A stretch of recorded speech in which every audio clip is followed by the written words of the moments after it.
Nosso segundo tema trata-se de macromedição.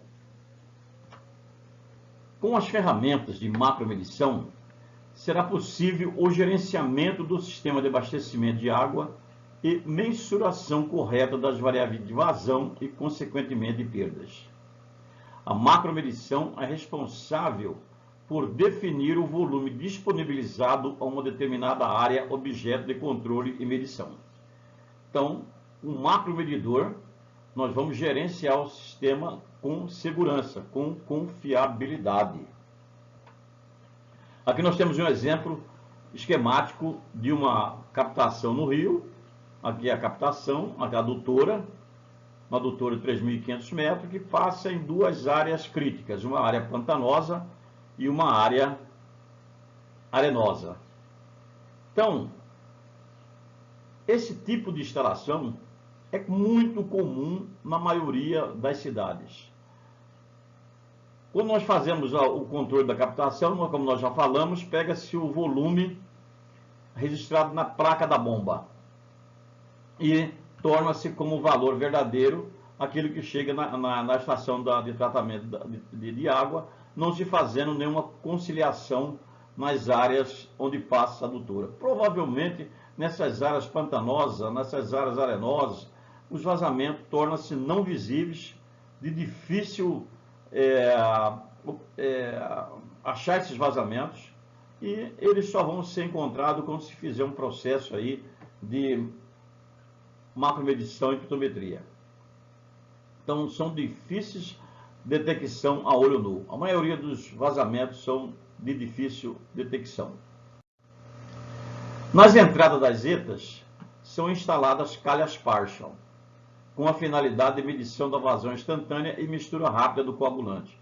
A maioria das estações de tratamento, elas dispõem de calhas Partial, que são um dispositivo que serve para tanto fazer a mistura rápida de coagulante, como para fazer a medição de vazão. É muito comum adotar a vazão da calha Partial instalado na ETA e torná-la uma informação consistente de vazão de captação, e daí estimar o tempo de funcionamento e obter o volume tratado.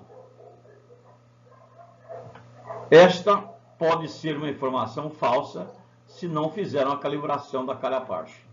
Essa calha Partial normalmente ela foi construída em moldes de concreto, que pode ter falha na sua fase dimensional, exceto as que são de fibra.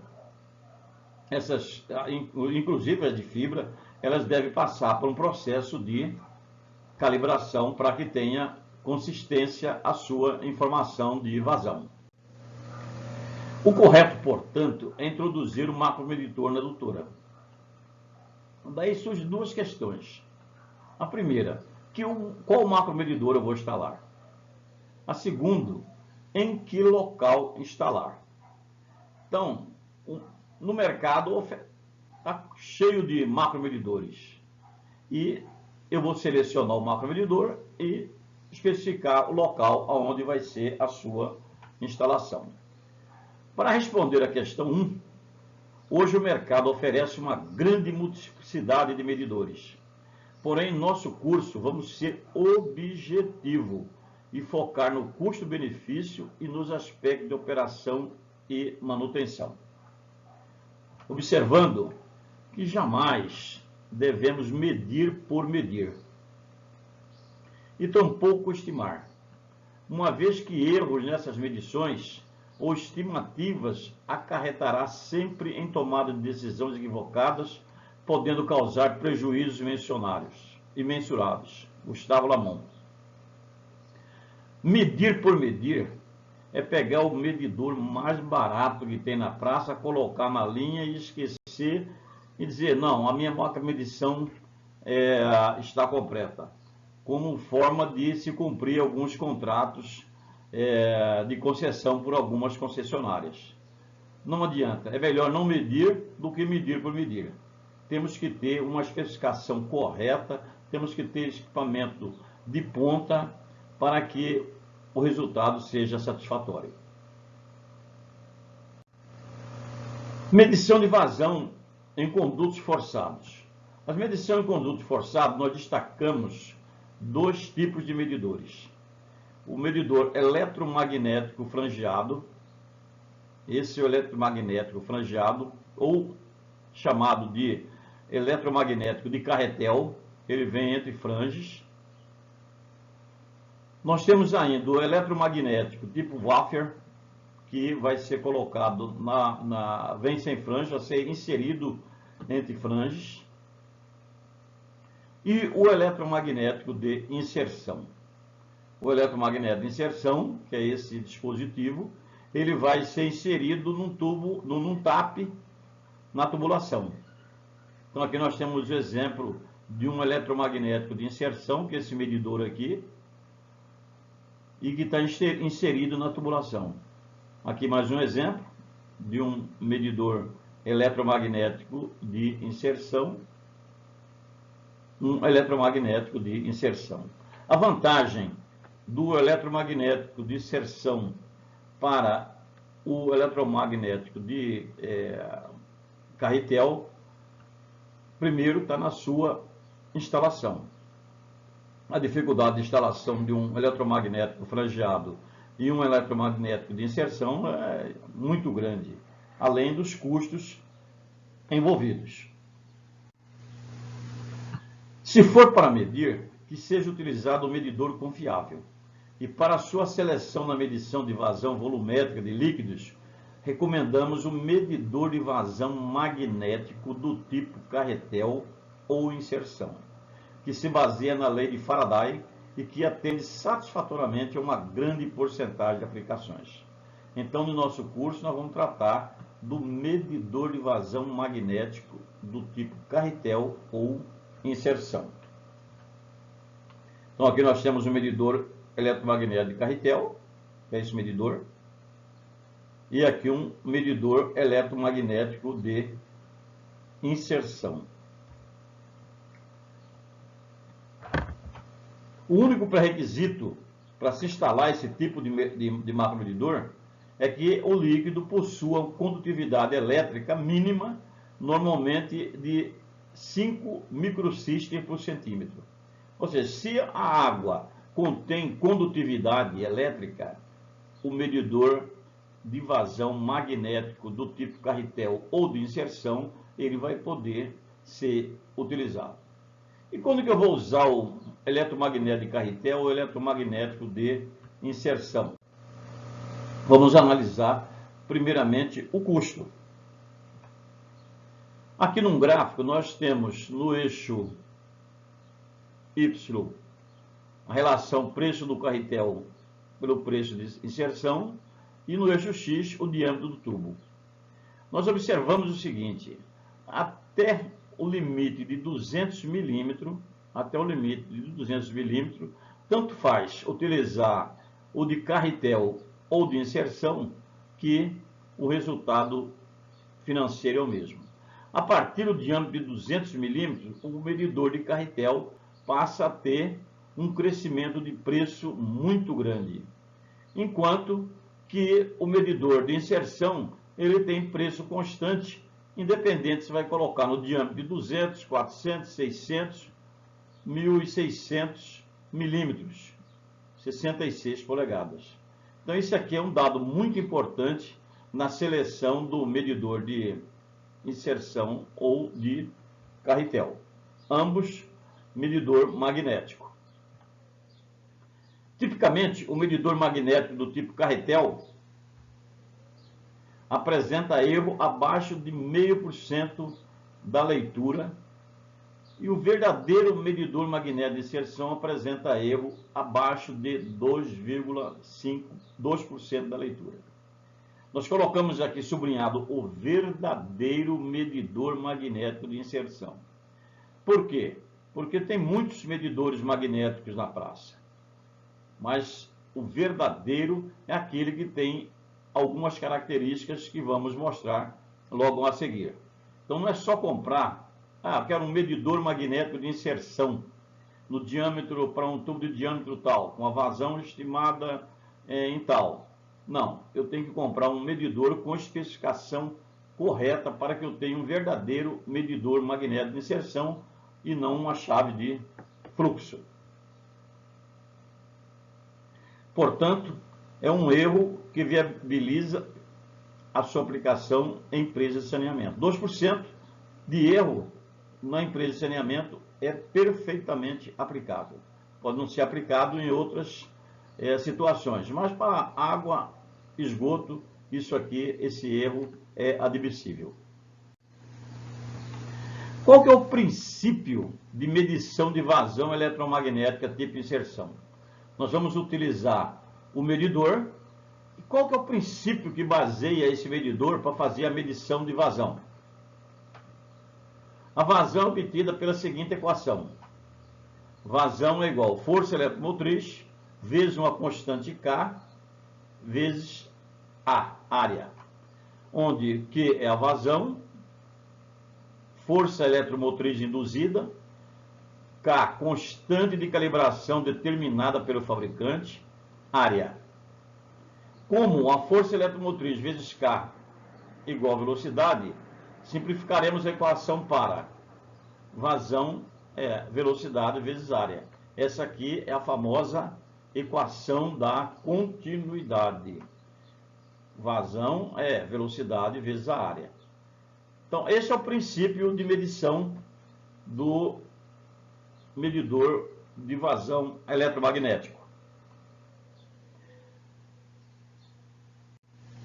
Então, nós temos aqui uma tubulação cuja medição de vazão em vários pontos da tubulação, começando aqui do zero até o final, ela dá um perfil de vazão semelhante a este aqui.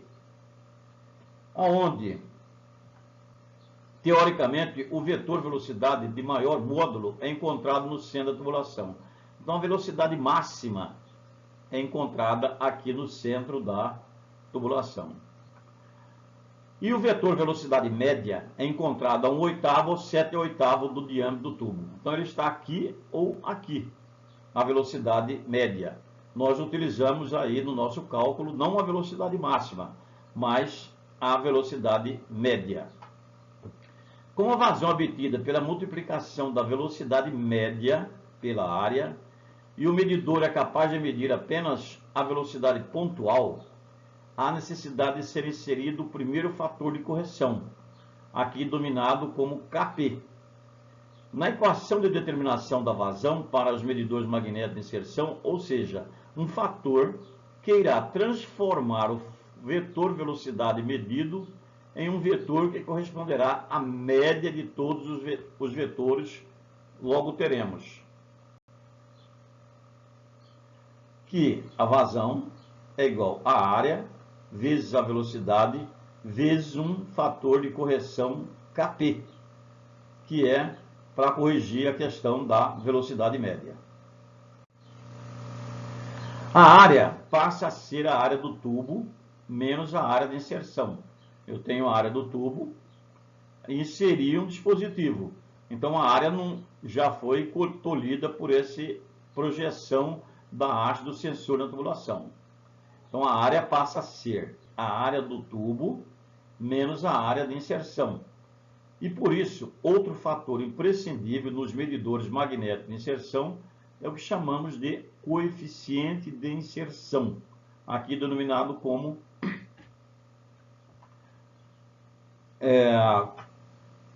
coeficiente Kt. Esse coeficiente Kt é um coeficiente que vai corrigir a área de inserção da haste. Então, portanto, a área de inserção da medição é, na verdade, a área do tubo menos a área da inserção do sensor. Logo, a equação de medição da vazão regida pelos medidores de inserção passa a ser vazão, a área, vezes a constante Kt, vezes velocidade, vezes a constante Kp. Então, uma constante corrige o vetor velocidade e a outra constante corrige a inserção do tubo na tubulação.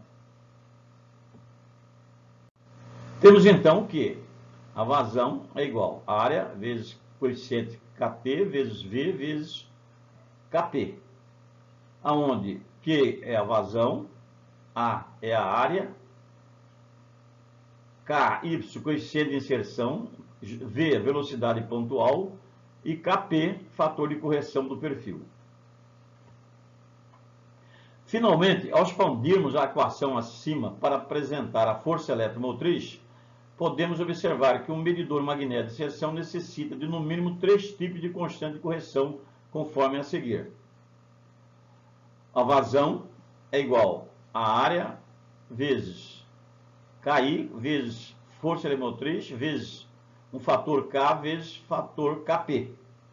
Onde o que é vazão, A é área, KI é coeficiente de inserção, força eletromotriz induzida, K, constante de calibração determinada pelo fabricante na sua bancada, e KP, fator de correção do perfil. Então, como que eu vou obter essas constantes para me utilizar na minha fórmula de vazão?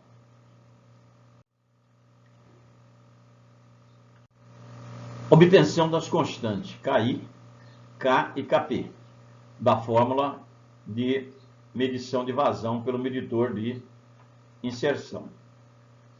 A constante K, ela obrigatoriamente deve ser determinada pelo fabricante e estampada no corpo do sensor e no conversor do instrumento.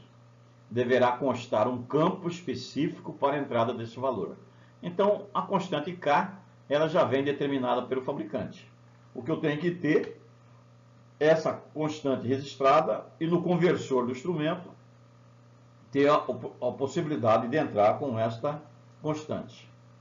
A constante KI é obtida através de uma equação que relaciona o diâmetro do tubo e as dimensões do sensor. Os verdadeiros medidores magnéticos de inserção possuem as equações internas e, ao informar o diâmetro do tubo a ser instalado e a posição de inserção do sensor, o KI é calculado automaticamente. Então, o sistema, o software, entende que está colocado a uma determinada distância, ele sabe as características da haste do sensor, faz esse cálculo e já calcula o KI automaticamente.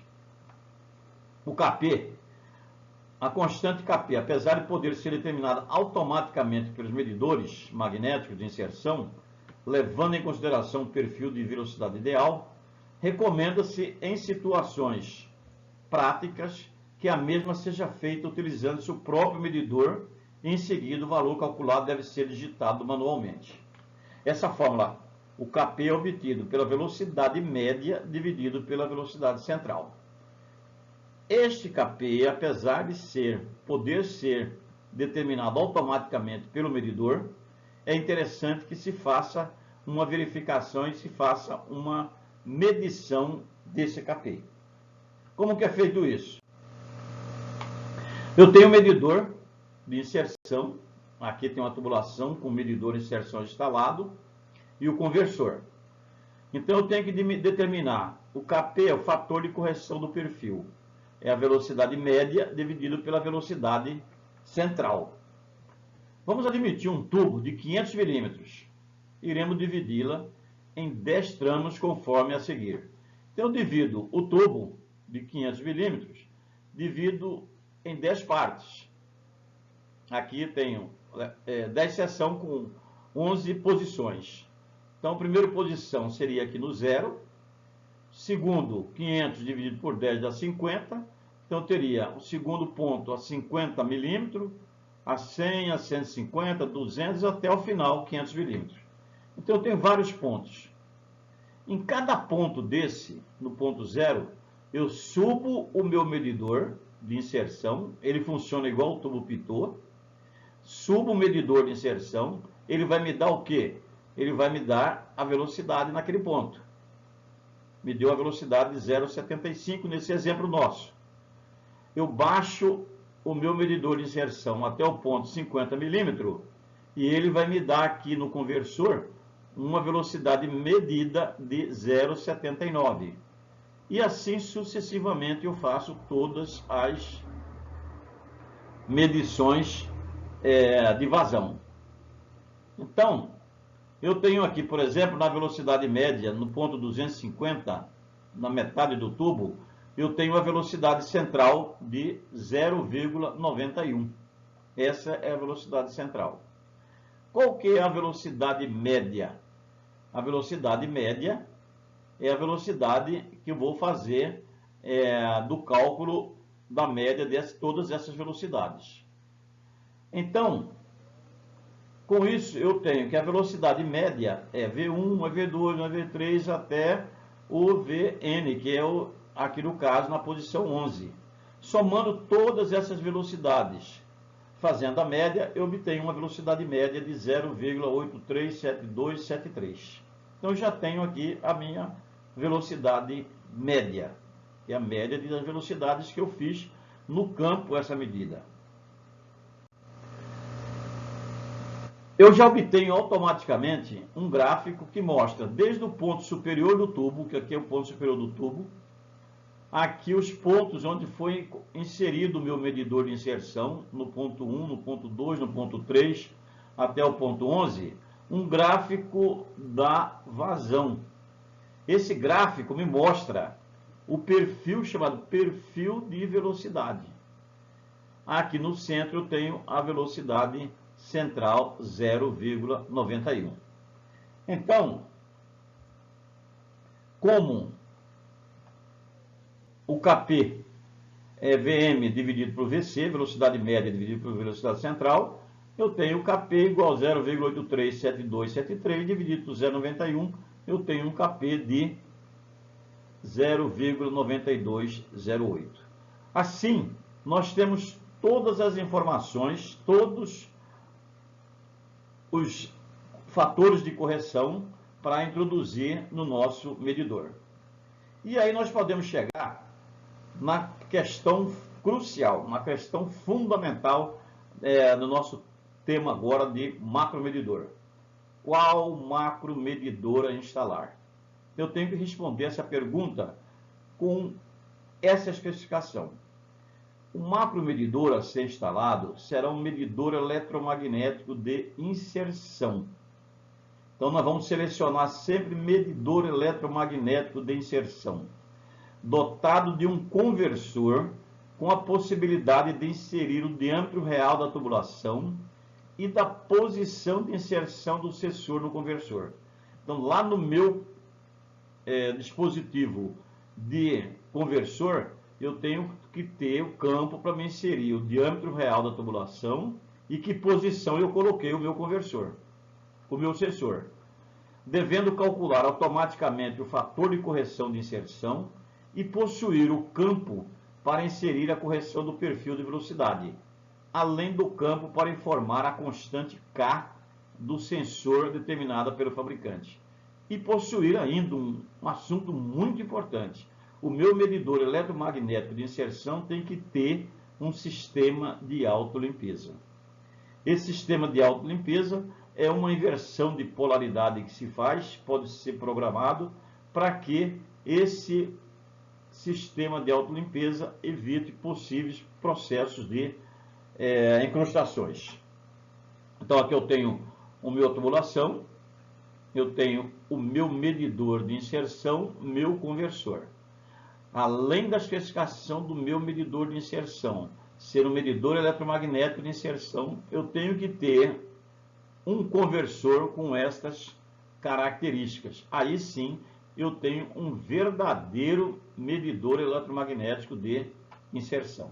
E nós temos um outro magnético de inserção e aqui um outro medidor eletromagnético de inserção. Então, respondemos a pergunta: qual macromedidor a instalar? De tudo que existe no mercado, pelas experiências que se tem de custo-benefício, de resultado de exatidão, o que mais se adequa é o medidor eletromagnético de inserção, podendo, inclusive, esse medidor elétrico de inserção ser usado de forma portátil como instrumento de pitometria para se fazer verificações de vazões, fazer correção de calha parcha, dispensando aí o tubo pitô. Então, respondido, então, qual o macromedidor a instalar? Vamos, então, responder onde instalar o medidor. Então, não é sair por aí instalando em qualquer posição. Onde instalar? Tem duas questões. A primeira já é resolvido de forma mais fácil, ou seja, eu vou instalar na saída da captação, vou instalar na saída do reservatório, na saída de um booster. Aqui onde instalar o medidor está relacionado com a posição técnica do mesmo com relação à tubulação. Então, uma vez localizados os condutos, a escolha dos pontos para a instalação das estações pitométricas, EPs, deverá ser mediante a verificação da existência de trecho reto superior a 30 vezes o diâmetro do tubo, distribuídos da seguinte forma. A montante do ponto de medição, eu tenho que ter um trecho reto de 20 diâmetros e a jusante um trecho reto superior a 10 diâmetros. Então aqui eu tenho uma tubulação, eu tenho o fluxo, eu vou instalar o meu TAP aqui, que é esse instrumento, que é esse dispositivo, aonde aqui nele que eu vou instalar o medidor de inserção. Antes de eu escolher que eu vou fazer a medição na saída da adutora da captação X, tudo bem, mas que ponto da adutora eu devo instalar? Então eu devo buscar um trecho reto, aonde, para evitar perturbação do fluxo, eu tenha a montante 20 diâmetros e a jusante 10 diâmetros. Então, se eu tenho aqui um diâmetro de 200 milímetros, seria 200 milímetros vezes 20, seria a distância, assim como 200 milímetros, ou 0,2 metro vezes 10 daria 2 metros. Essa é uma condição na situação normal. Em outras situações, quando forem constatadas, primeiro, altas velocidades, ou existência de curvas, cotovelos, válvulas, o comprimento retilíneo total poderá ser elevado para 70 vezes o diâmetro do conduto, sendo 50 diâmetros a montante e 20 diâmetros a jusante. Então, se aqui eu tenho válvula, curvas, T, qualquer peças que podem provocar perturbação no fluxo, a minha posição do TAP muda para 50 diâmetros e 20 diâmetros. Então, isso aqui é uma condição ideal para se instalar o meu medidor eletromagnético de inserção. Por exemplo, num tubo de 500 milímetros, esse tubo tem um dedo de 500 milímetros. A montante do TAP aqui eu vou colocar 50 diâmetros, 50 vezes 500 milímetros, 0,5 metros, 25 metros, depois dessa interferência. E a jusante, 20 diâmetros ou 10 metros. O ponto para a instalação da EP deve ficar distante, no mínimo, 20 metros de rede de alta tensão. Esta preocupação de estar com o ponto do EP a 20 metros da rede de alta tensão, porque eventualmente pode ocorrer uma falha aqui no resistor, alguma coisa, e isso aqui gerar um jato de água, dependendo da pressão, e atingir lá a rede de alta tensão, e trazer aí um acidente muito grave para quem está operando esse sistema aqui de medição. Então, a observação com relação à rede de alta tensão é fundamental, deixando ela afastada no mínimo aí 20 metros para evitar esses problemas. Esta condição visa evitar curtos-circuitos causados por eventuais vazamentos de água sobre a pressão decorrente de abertura ou rompimento do tubo no lugar do TAP. Então, nós já temos aí o que fazer o que equipamento vamos instalar e aonde instalar. Esse onde instalar, nós estamos respondendo com relação à parte operacional da posição do TAP. Esclarecendo que a seleção deverá ser em função das características do sistema de distribuição. Seria na saída da captação, na saída do reservatório, saída de booster e pontos estratégicos da rede de distribuição. No perímetro urbano, devemos ainda observar entrada de garagem, oficinas, etc. Lugares que são tumultuados, porque nós vamos passar algum tempo, às vezes, fazendo calibração, e é indesejável estar nessas situações aqui de barulho, de oficina, de garagem, e também entrada de garagem da população. O TAP. O que é esse TAP? Esse TAP, são encontrados no mercado várias versões de TAP, sendo em sua maioria com rosca padrão ABNT, ou com rosca Whitworth, padrão americano ou padrão Miller. Para possibilitar a padronização dos equipamentos utilizados em pitometria, broca da máquina Miller, acoplamento do tubo, é importante que seja utilizado o TAP sempre do mesmo padrão. Dentre os modelos disponíveis, recomenda-se o padrão ABNT, conforme a seguir. Esse aqui é um TAP padrão ABNT. Então, o TAP ele tem 1 polegada, fabricado em bronze, tem uma rosca superior, que é uma rosca BSP paralela, essa rosca aqui, de 1 1/4, 11 fios por polegada, e na parte inferior a rosca é cônica. Ela começa um tamanho menor e vai para um tamanho menor, uma forma de que garanta uma verdadeira fixação na tubulação. Então, além do macromedidor, nós temos o TAP, onde vai ser inserido o macromedidor de inserção. Isso aqui vai ficar na tubulação, vai ser colocado na tubulação, a tubulação vai passar aqui, e aqui vai ser rosqueado o medidor. Aqui nós temos um dispositivo que fecha, que bloqueia a passagem de água. Então eu fecho, consigo rosquear o meu medidor, abro e faço a inserção do medidor sem que haja nenhum vazamento. Temos ainda a presença do conversor. O que é o conversor? O macromedidor é um conjunto de primário e secundário, onde o primário é o medidor eletromagnético de inserção, vai lá no tubo, que deve ser inserido no TAP, e o conversor é o secundário. O secundário ele pode estar junto com o medidor ou pode estar separado do medidor. Aqui nós temos um secundário, que ele pode ser junto com o medidor ou separado do medidor. Aqui é uma capa protetora e aqui é a saída de sinal de 4 a 20 mA. Então, esse conversor, a principal vantagem de medidor de vazão eletromagnético são: designe-se obstrução causando praticamente nenhuma perda de carga. Eu vou colocar o meu medidor na tubulação e ele não vai causar nenhuma perda de carga na tubulação. Partes molhadas resistentes à corrosão. Todas as partes que estão em contato com a água são isentas de corrosão. E alta exatidão, saída de sinal linear. Então nós temos então o medidor, que é um medidor eletromagnético de inserção, e o conversor, que forma o conjunto. Esse conversor pode estar acoplado no medidor ou pode estar separado aí numa outra sala, sendo que o sinal é levado por meio de um sinal de 4 a 20 mA. Então o conjunto é formado primeiro pelo TAP. Esse TAP rosquear no tubo ou no colar de tomada.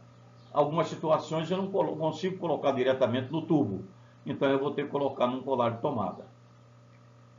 Nesse TAP, como nós já falamos, nós vamos colocar aqui o nosso medidor eletromagnético de inserção. Ele vai ser colocado no TAP. Então, essa operação, eu vou subir ou vou descer o meu medidor. Quando eu coloco o meu TAP no tubo, eu fecho, venho com o medidor, coloco aqui na rosca superior, abro o TAP e introduzo. Nele eu tenho o conversor, que pode ser também um transmissor de sinal. Ele pode estar incorporado e pode transmitir o sinal de vazão, de pressão que está aqui nesse medidor. Nós temos a haste, aqui é uma parte fixa, e esta haste corre dentro dessa parte fixa. Então essa haste, nós temos o medidor eletromagnético de inserção, que vai entrar na tubulação.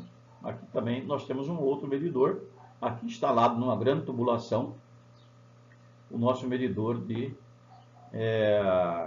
inserção. Então vamos relembrar. Vamos relembrar que jamais devemos medir por medir e tampouco estimar, uma vez que erro nessas medições ou estimativas acarretará sempre em tomada de decisão equivocada, podendo causar prejuízos imensuráveis. Frase aí do Gustavo Lamont.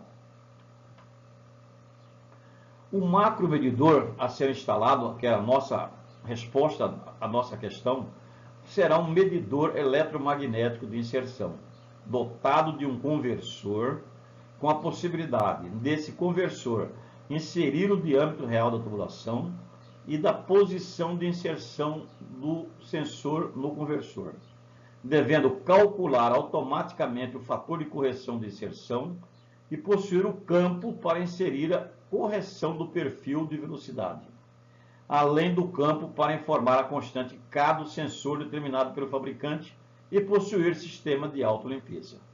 Então aqui nós resumimos toda a questão da macromedição. Primeiro, utilizar um medidor que realmente seja seguro, um conversor que realmente seja completo. Daí nós temos um verdadeiro medidor eletromagnético de inserção. Não devemos comprar qualquer um pelo preço. Preço, nós temos de preço de todo jeito, mas nós devemos ter uma especificação conforme essa que nós estamos recomendando. Porque fora disso, nós teremos somente aí um medidor instalado que ele vai somente servir como uma chave de fluxo. Vai mostrar que está passando vazão, está tendo vazão naquele tubo. Mas aquela informação que o macromedidor está dando é uma informação incorreta. Então, jamais devemos medir por medir.